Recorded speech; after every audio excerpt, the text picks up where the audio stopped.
사람이 세상을 살다가 보면 힘든 일을 겪을 수 있습니다. 개인적으로도 힘든 일이 있고요, 가정적으로도 힘든 일이 있고, 국가적으로도 힘든 일이 있을 수 있습니다. 2000년 전에 살던 사람들에게도 힘든 일이 있었고요, 1000년 전에 살던 사람들에게도 힘든 일이 있었고, 100년 전에 살던 사람들에게도 힘든 일이 있었고, 오늘을 사는 우리들에게도 힘든 일이 있을 수 있습니다.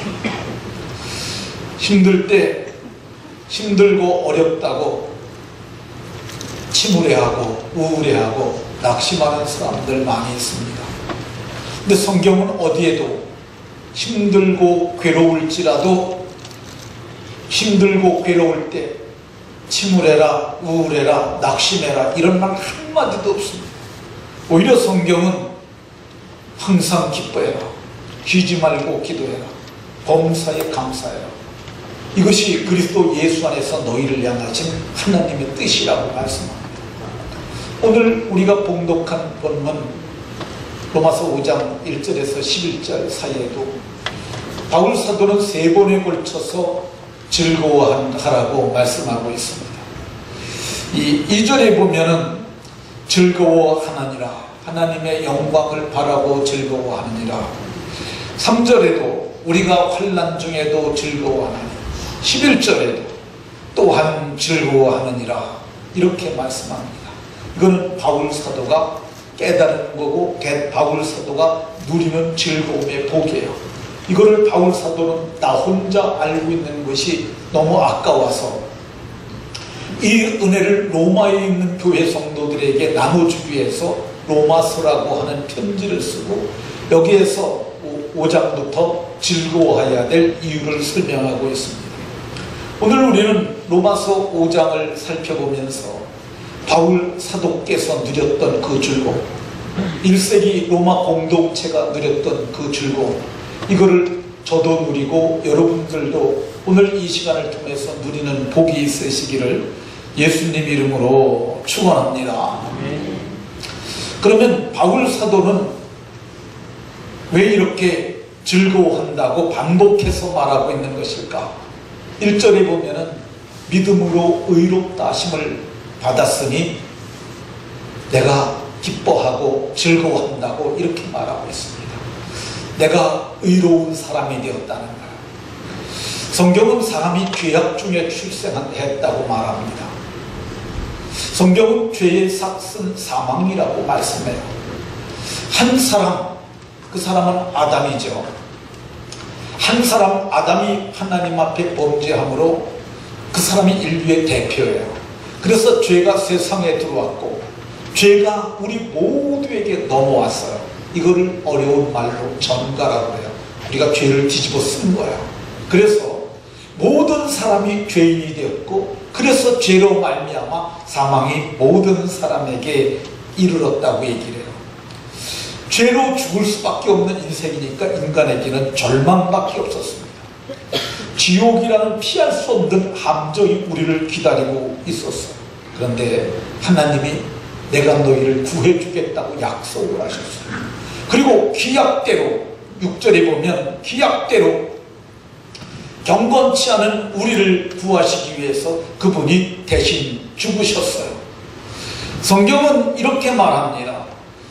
하나님께서 이 아들 예수가 죽으신 것은 하나님이 아들을 내어주신 사건이라고 얘기를 해요. 하나님께서 우리를 위하여 아들을 내어주심으로 인간에 대한 자기의 사랑을 확인하신 사건이 곧 십자가 사건이라고 얘기를 해요. 또 예수님은 어떻게 하셨느냐? 예수님은 우리를 대신하여 십자가에서 죽으셨어요. 그래서 그의 피로 말미암아 1절에도 의롭다 하심을 받았다고 말하고 그 의롭다 하심을 받은 근본적 이유가 뭐냐면 그의 피로 말미암아 우리가 의롭다 하심을 받았으니 이미 받은 거예요. 그러니까 이미 의롭다 하심을 받았으니 우린 정죄에서 놓여놨고 사망에서 생명으로 옮겨진 이 놀라운 은혜를 입게 되었다는 겁니다. 그러니 즐거워하지 않을 이유가 있겠습니까? 이거를 누가 다시 우리를 정죄할 수 있겠어요? 법으로 정죄할 수 있겠습니까? 법으로 우리를 정죄할 수 있습니다. 우리가 도저히 헤어날 수 없는, 돈으로도 노력으로도 이 벗어날 수 없는 이 정죄에서 노연하게 했으니 우리가 즐거울 수 있지 않겠느냐. 조윤선이라고 하는 사람이 감옥에 들어가 있었는데 6개월 만에 석방이 되었어요. 정말 수척한 모습으로 나왔는데 그분이 참 이게 그 표정이 이게 거기서는 감옥문 났을 때에는 좀 이렇게 스스로 표정 관리를 했지만 굉장한 해방감을 느끼며 나오는 것을 보았어요. 그리고 마지막 자기를 걸고 있는 족쇄라는 그걸 풀기 위해서 또다시 뭐 상소했다고 그러는데 어쨌든 감옥에서 놓여놔도 이게 즐겁고 자유를 누리게 되는데 우리는 잠깐이 아닙니다. 정죄의 기간이 영원의 영원. 근데 거기서 놓여놨으니까 나와 여러분들이 즐거워할 만한 분명한 당위성 있는 이유가 있는 줄로 아시고 이게 이미 내게 임한 줄로 아시고 여러분들에게 임한 줄로 믿으시고 즐거워하는 복이 있으시기를 예수님 이름으로 축원합니다. 두 번째, 사도가 즐거워하는 이유를 구원을 받았으니 즐거워한다고 말씀하세요. 에베소서 2장에 보게 되면 너희는 그 은혜, 너희라고 불리우는 사람은 에베소 교회 성도들이에요. 그 은혜 그러면은 유일한 한 사건이에요. 부부가 앉아서 우리가 처음 만났던 그때 그 다방, 그러면 두 사람만 아는 유일한 다방이 있는 거야. 딴 사람 몰라요. 근데 에베소 교회 성도들에게 그 은혜 그러면은 그 정관사가 유일한 한 사건을 가리키는데 그게 어떤 사건이냐? 십자가에서 우리를 대신하여 죽으신 예수 그리스도의 대속의 은혜이에요. 그거 믿음으로 말미암아, 착한 일에서 아니고 노력해서 아니고 그거 믿음으로 말미암아 구원을 받았으니 받을 것 아니고 이미 받았다고 이 말씀하고 있어요.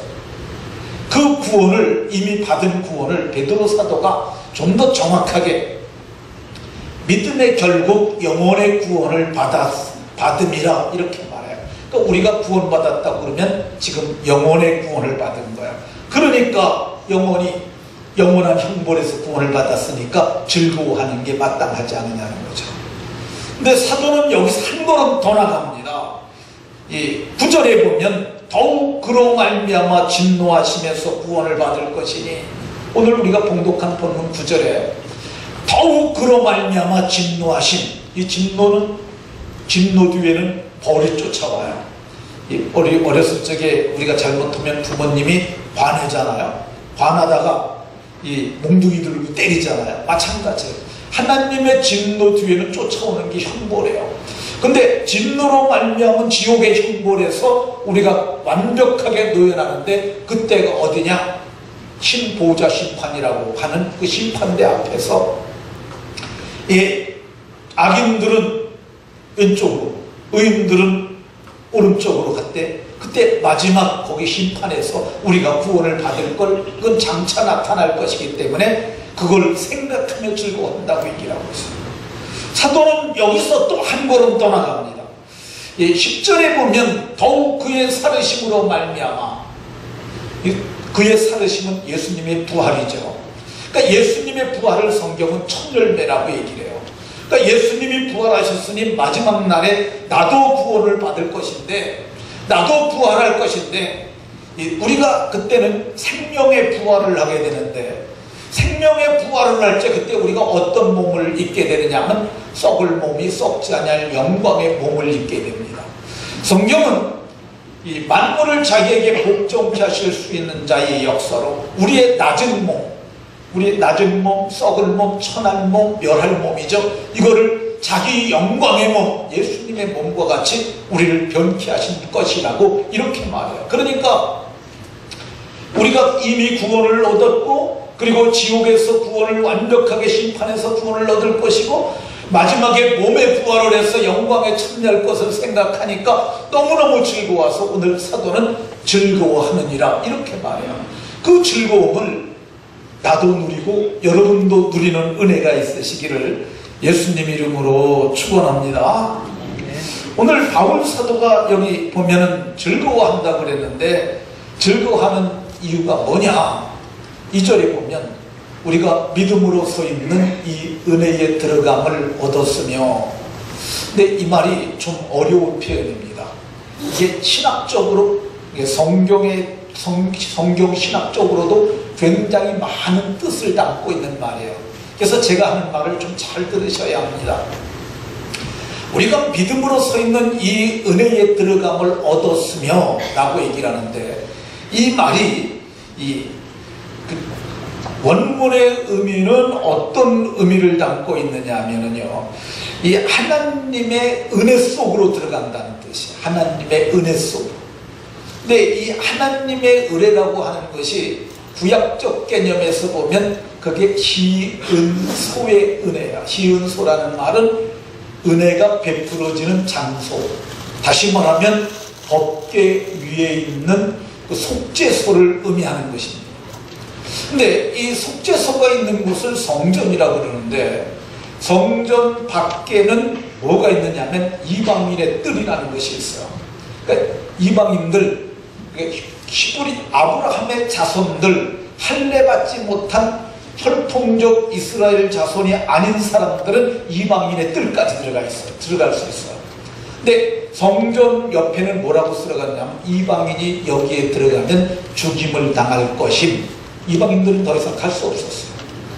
그리고 이스라엘 백성들도 성전 안에 들어가는데 성소까지만 들어갑니다. 성소. 그리고 성소를 지나게 되면 둘째 장막이 있는데 이거를 휘장이라고도 불렸어요. 근데 거기는 5가지 실로 짠 손바닥 두께만큼 두꺼운 그런 장막이 있는데, 그 장막 안에는 증거궤가 있고, 증거궤 위에는 속죄소가 있고, 그 속죄소에 두 스랍이 난리를 펴고 있는데 거기에 하나님이 신비하게 와 계셨는데, 거기에는 1년에 1차씩 염소나 양의 피를 가지고 대제사장이 거기를 들어갈 적에는 방울이 달린 옷을 입고, 그리고 그 몸을 묶고 들어갔어요. 왜 그랬냐면 그 짐승의 피를 그곳에 쏟고 거기서 죄 사함을, 백성의 죄 사함을 받으면 그가 살아나옵니다. 그러나 살지 못하면 그가 목숨을 잃게 되면은 그가 죽임을 당하기 때문에, 그래서 바깥에서 그를 끌어내려고 몸을 묶고 들어가는 거예요. 그렇게 힘든 곳, 어려운 곳이 지성소예요. 근데 성경을 보게 되면 하나님께서 아들 예수를 보내서 아들 예수가 십자가에 못 박혀 죽었는데, 십자가에 못 박혀 죽을 적에 성소의 휘장이 찢어졌다고 얘기를 해요. 그는 이방인들이 들어갈 수 없다는 담벼락에 붙었던 그 경고장을 뜯어내신 사건이에요. 그리고 그 중간에 막힌 담을 예수님께서 자기 육체로 헐어버리셨다고 말씀하고 있어요. 그래서 이제는 이방인이나 유대인이나 예수의 핏부림을 얻고 속량 곧 죄사함을 받은 사람들은 누구나 들어갈 수가 됐어요. 그래서 이 성소의 휘장에 찢어지는 그 순간이 은혜의 문이 열려지는 순간이요, 그 순간이 이방인과 유대인을 막고 있던 담벼락이 무너지는 순간이요, 그 순간이 오늘 예수를 믿는 누구든지 믿기만 하면 은혜에 들어감을 얻는, 그 복을 얻는 시간이 되었음을 얘기를 하고 있습니다. 그러니까 우리가 그 은혜에 들어감을 얻게 되었으니까 내가 즐거워하고 여러분들이 즐거워할 수 있는 줄로 믿으시기 바랍니다. 이 은혜에 들어간다고 그랬는데, 히브리서에서는 이 부분을 좀 더 구체적으로 말씀합니다. 은혜의 보호자 앞에 담대히 나아갈 담력을 얻은 사건이라고 얘기해요. 때를 따라 돕는 은혜를 얻기 위하여 은혜의 보호자 앞에 담대히 나아가라. 자기 몸을 찢으시고 하나님의 성소에 들어갈 수 있는 길을 열어주셨으니까 저와 여러분들이 거기 들어갈 수 있는 은혜를 값없이 얻었으니 저와 여러분들이 즐거워하는 것이 마땅한 줄로 믿으시기 바랍니다. 자, 네 번째, 우리가 왜 즐거워할 수 있느냐? 성경은 하나님과 화목되었으니 즐거워라고 얘기합니다. 하나님과 화목. 여러분들이 세상 살다가 누구와 싸울 수 있잖아요. 얼굴도 안 보고 살 경우 있잖아요. 꼴도 보기 싫다고 그렇게 말할 수도 있잖아요. 근데 한편에는 마음 한구석에는 그래도 서로 화해하고 사는 게 좋긴 좋은데 이럴 수 있어요. 그런데 그 관계를 알고 있던 어떤 사람이 이 두 사람을 내가 화해를 시켜줘야겠다. 그리고 조금 음식점에 음식을 준비하고 초청을 합니다. 와보니까 서로 있는 거야. 네, 그 사람이 두 사람 손을 잡고 우리 음식을 먹으면서 좀 얘기 좀 하자. 그리고 화목을 시켜줘요. 그럼 얼마나 화해가 이루어지면 좋겠습니까? 근데 성경은 말하기를 우리가 이렇게 화목되게 하신 분이 있다고 얘기해요. 그분이 예수 그리스도예요. 하나님과 우리의 관계를 10절에서는 우리가 원수 되었을 때라고 얘기해요. 우리가 원수 되었을 때. 이 원수를 맺어도 별 볼 일 없는 사람하고 맺는데 이게 하나님과 우리가 원수를 맺었으니 하나님이 어떤 분이세요? 하나님은 절대 권력을 가지신 분이잖아요. 그분이 손발을 묶고 바깥 어두운데 내어 던지라. 거기서 슬피 울며 이를 갈미 쓰리라. 이렇게 되면 그렇게 되는 거예요. 그분은 절대 권력을 가지신 분이세요. 그 심판의 권세를 가지신 그분께서 우리를 화목시키시려고 아들을 화목제물로 내어주셨어요. 그 아들이 예수님이죠. 근데 아들이 나 못해요 그러면 어쩔 수 없잖아요.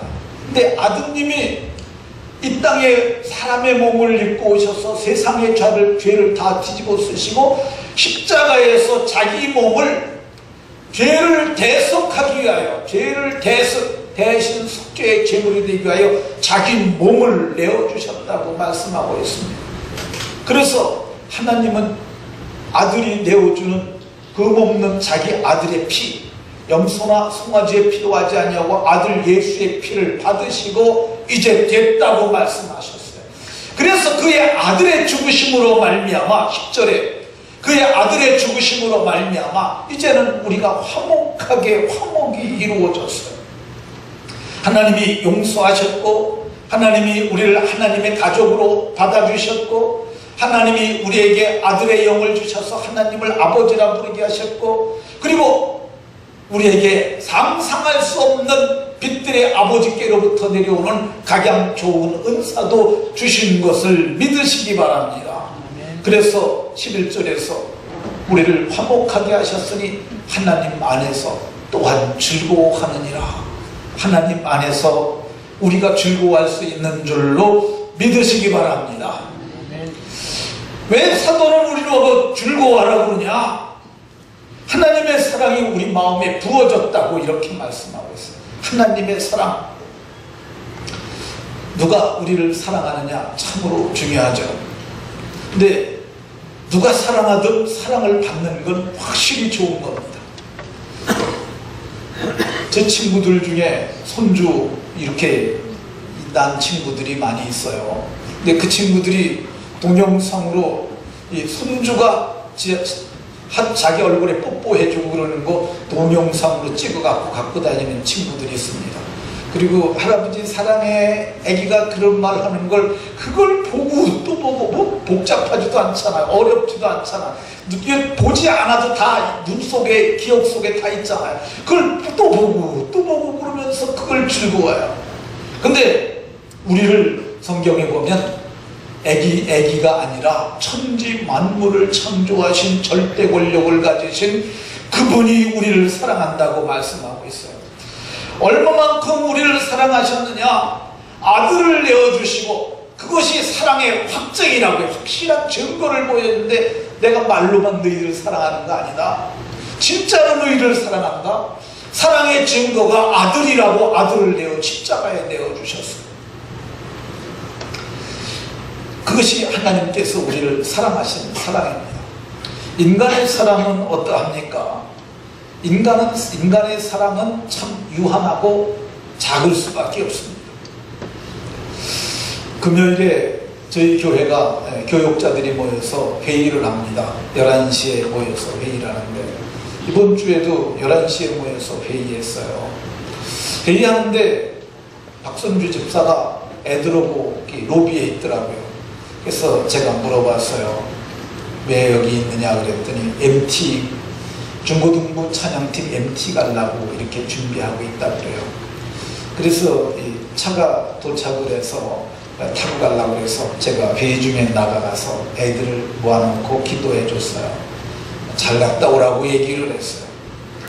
근데 그 차가 떠나가는 것을 보는데 제가 마음에 좀 안전하게 잘 다녀와야 되는데, 그때 박선주 집사한테 제가 물었어요. 거기가 안전하냐 물었더니 수영장이 거기 있대요. 수영장이 있으면 수영장에서 수영 그러면 되겠다. 그래서 그러면서도 마음의 염려가 돼서 제가 안전하게 하라고 제가 그렇게 얘기를 했어요. 박 집사 말로는 거기 도착하게 되면 자기는 오고 저녁 때 최희규 목사가 내려가고 교사들이 내려가서 저녁에 걔들이 함께 스케줄하고 그리고 다음날 행사하고 돌아오겠다고 얘기를 했습니다. 그래서 이제 보내놓고 저는 금요기도회 준비를 하고 집에서 막 나오려고 준비하고 있는데 갑자기 전화가 왔어요. 최희규 목사가 전화했어요. 목사님, 아이들 중에 한 아이가 실족해서 119가 실어갔대요. 그게 무슨 소리야? 거기 수영장이 있다는데 수영장에서 무슨 빠져서 저기 죽을 데가 어딨어? 실족할 데가 어딨어? 그랬더니 수영장이 아니고 애들이 수영장 재미없다고 그 옆에 홍천강을 갔다는 것 같아요. 그래서 지금 119가 실려서 오는 중이라 자기가 홍천을 가다가 다시 내비게이션을 찍고 그걸 간다는 거예요. 얼마나 당혹스러운지 제가 너무너무 놀라가지고 제 집사람한테 우리가 지금 할 게 아무것도 없구나, 우리 기도하자 그러고, 그래서 제 책상을 부여잡고 둘이서 함께 기도를 했어요. 그리고 제가 이제 춘천 성심병원이라고 해서 거길 전화했더니 아직 안 왔대요. 또 기도하다가 또 좀 잠시 후에 전화했더니 지금 도착해서 심폐소생술 중이래요. 이 심폐소생술 중이라는 얘기는 아직 안 깨어났다는 거잖아요. 온 시간도 있고 그래서 이제 인간 우리로서 할 일은 아무것도 없다. 가서 기도를 하자 그래갖고 차를 몰고 집 교회를 오면서 금요기도회잖아요. 오면서 제가 방송실로다 문자를 보냈어요. 오늘은 긴급 기도회를 한다. 그러니까 내용을 제가 적어줘서 스크린에 이거를 띄워라. 지금 중고등부 찬양팀 중에서 한 사람이 실족하여 119에 후송돼서 춘천 성심병원에 있는데 그 아이 이름이 고예원이고, 지금 우리가 할 수 있는 것은 아무것도 없으니 하나님 예원이를 살려주세요. 그리고 저를 온전히 회복시켜 주세요. 이거를 띄우고 우리 함께 부르짖어 기도하도록 하자. 그런데 보니까 찬양팀들이 찬양단이 와 있었어요. 제가 띄우고 간단하게 얘기를 했습니다. 우리가 저에게 지금 해줄 수 있는 게 아무것도 없다. 아무리 인간 중에서 뛰어난 자라 할지라도 저에게 해줄 수 있는 건 아무것도 없다. 지금은 구급대 요원들이 저를 심폐소생하고 있으니까 하나님 저의 영혼을 돌려주시라고, 저의 육체를 소생케 해달라고 하나님 앞에 부르짖어 기도하자고 얘기를 했습니다. 그래서 정말 부르짖어 기도했어요. 정말 우리 교회 역사상 전무후무한 부르짖음의 기도를 했어요. 제가 이 앞에서 기도하는데 제가 회중들 향해서 부르짖어 기도하지 않고 저도 여기서 이 강대상 붙잡고 하나님 앞에 돌아서서 이 강대상을 붙잡고 기도했어요. 오시는 분들마다 그거 보고 통곡과 눈물로 기도를 했어요. 정말 우리 교회 역사상 그렇게 기도한 적이 없었을 거야. 오는 분들마다 울면서, 어떤 사람은 바닥에서 부르면서 하나님 이 예원이 좀 살려주시라. 그렇게 부르짖어 기도했는데 한 9시쯤 된 것 같아요. 옆에 기척이 있어서 보니까 김형도 장로님이 계세요. 장로님이 제게 아주 작은 소리로 예원이 하나님이 데려가셨답니다. 가슴이 무너지죠. 너무너무. 그때 제가 하나님 앞에 마지막으로 기도했던 기도 제목 중에 하나가 뭐냐면, 하나님 살려달라고 그러는데 내세울 게 없어서 제가 이렇게 기도했습니다. 하나님, 제가 좀 이제 살 만큼 살았으니까 나를 좀 빨리 데려가시고 얘를 좀 살려주시면 안 되겠습니까? 하나님께 이 딜을 좀 한 거였죠. 하나님이 예원이를 데려가셨다는. 돌아서서 성도들에게 할 말이 없어요. 뭐라고 말을 합니까? 그래서 참으로 오랫동안 그냥 강대상을 붙잡고 있다가 제가 돌아서서 기도했습니다. 하나님, 우리의 사랑하는 아들 예원이를 하나님이 받으셨습니다. 이게 하나님의 경륜이므로 우리는 어찌할 수가 없습니다. 이제 하나님 남겨진 유족들 위로해 주시고 이것으로 인하여 복음의 장애가 되지 않게 해주시고, 그래서 다시 이제 기도 제목을 새로 제가 불러주고 제가 차를 끌고 거기를 갔어요. 그래서 김영보 장로님하고 임춘성 목사하고 셋이서 차를 타고 거기를 갔더니 우리 교회 성도들이, 그분들은 금요기도에 참여하지 않고 그냥 가시는 거죠. 참으로 여러분들이 와 있더라고요. 제가 그거 보고 와, 참 이 성도의 사랑이 참 크다는 생각을 많이 했어요. 여러분들이 와가지고 최원주 집사 붙잡고 울고 옆에서 같이 위로해주고 한 20여 명이 이미 와 있더라고요. 그래서 제가 거기서 뒤처리를 하고 왔습니다. 그리고 어제 아침에 제가 10시에 위로 예배를 인도하러 갔는데 가보니까 사람들이 어른 때도 그렇게 안 모였는데 한 50여 명가 꽉 찼어요. 그리고 내가 이제 예배 인도하고 나오는데 그 예원이가 애들하고 인과관계가 좋았나 봐요. 애들이 한 30명 정도 학교 애들이 또 가더라고요. 그래서 참 그렇게 해서 어쨌든 거기까지 했습니다. 근데 인간이 거기까지밖에 못해요. 인간이 할 수 있는 게 하나님 살려주세요, 그리고 위로해주고, 그거밖에, 인간의 한계가 거기까지예요. 근데 하나님은 어떻게 하셨느냐? 자기 아들을 내어주셨어요. 그리스도께서는 우리를 위하여 죽어주셨어요. 그래서 우리가 그의 죽으심으로 말미암아 이제 화목되었고 그의 사랑이 마음에 부은 바 되었다고 이렇게 말씀하고 있습니다. 그러니까 내가 즐거워할 수 있고 여러분들이 즐거워할 수 있는 영원한 즐거움의 근거를 가지고 있으므로 즐거워할 수 있는 줄로 믿으시기 바랍니다. 어떤 상황에서 즐거워할 수 있느냐? 환난 중에도 즐거워할 수 있습니다. 환난은 인내는 연단을, 연단은 소망을 이루는 줄 알리라. 환난 중에도 즐거워할 수 있고 고난 중에도 즐거워할 수 있어요. 왜 우리가 고난 중에 즐거워하느냐? 우리는 이제 믿음으로 의롭다 하심을 받은 사람입니다. 우리는 하나님의 권속, 곧 하나님의 가족이 된 사람이에요. 요한 사도는 너무너무 감격에 겨워서 봐라, 아버지께서 어떠한 사랑을 우리에게 베푸사 하나님의 아들이라 일컬음을 받게 하셨는가. 하나님의 자녀라 일컬음 받게 하시는 것이 너무나 감격스러워서 얘기를 합니다. 사도는 로마서 8장에서 자녀면 우리가 후사여, 우리가 상속자라, 그리고 하나님의 나라를 유업으로 받게 될 것이고 우리가 그와 함께 고난을 영광을 받기 위하여 고난도 함께 받아야 할 것이라고 그렇게 말씀합니다. 8장 18절에서는 우리가 당하고 있는 현재의 고난은 장차 나타날 영광과 촉히 비교할 수 없다고 얘기를 해요. 이게 천칭이라고 하는 저울입니다. 바울 사도가 복음 전하는 삶이 너무너무 힘들었어요. 감옥살이도 하고 벌벗기도 하고 매도 맞고, 바울 사도가 당한 고난이라는 걸 올려놓으니까 이렇게 저울추가 기우는 거예요.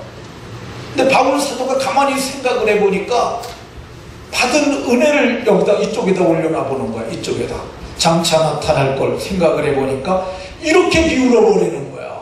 그래서 현재의 고난은 장차 나타날 영광과 좋게 비교할 수 없다. 그것이 장차 나타날 것이라고 얘기를 합니다.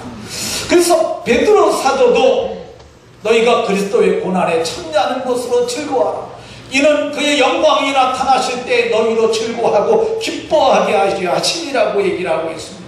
그래서 바울 사도도 기뻐하고 감사하라고 즐거워하라고 얘기를 합니다. 예수님께서도 너희가 핍박을 당할지라도 즐거워해라. 이는 너희 전에 있던 선지자들도 마태복음 5장 12절에 이렇게 박해를 받았다고 얘기를 합니다. 박해 중에도 즐거워하라고 이렇게 말씀합니다. 이것은 내게 주신 은혜요 여러분들에게 주신 은혜인 줄로 믿으시기 바랍니다. 어떻게 그런 상황에서 즐거워할 수 있을까? 환난 중에서, 고난 중에서, 핍박 중에서 즐거워할 수 있을까? 이미 받은 것, 이미 얻은 것, 그거를 생각하면 됩니다. 받은 것, 구원을 받았으니, 의롭다 하심을 얻었으니, 그리스도의 사랑이 우리 마음에 부음받음이니, 다 이건 이루어진 사건들이에요. 그리고 현재 누리는 것들이 있어요. 이제 하나님과 우리가 화목하게 되었으니 화평을 누리지 않습니까? 우리가 이제는 이 믿음으로 서 있는 은혜에 들어감을 얻어서 때를 따라 돕는 은혜를 얻기 위하여 보호자 앞에 나가지 않습니까? 이미 받은 은혜들이에요. 여기서 끝이 아닙니다. 장차 받을 것들이 있어요. 장차 받을 것. 장차 받을 것이 어떤 거냐? 장차 나타날 영광이죠. 정말 완성된 구원과 그 영광, 이거는 상상할 수가 없이 큰 겁니다. 원래 영광이라고 쓰여진 이 독사라는 헬라 단어는 인간에게 쓰던 용어가 아니에요. 하나님께만 쓰던 용어야. 근데 그 하나님의 영광에 내가 편승해서 가는 거야. 원래 하나님만 타고 다니시던 정말 대통령만 타고 다니던 의전차에 내가 거기 함께 탄다고 생각하는데요. 그래서 바울 사도는 그 영광을 바라보고 즐거워하느니라, 바라고 즐거워한다고 얘기를 하고 있습니다.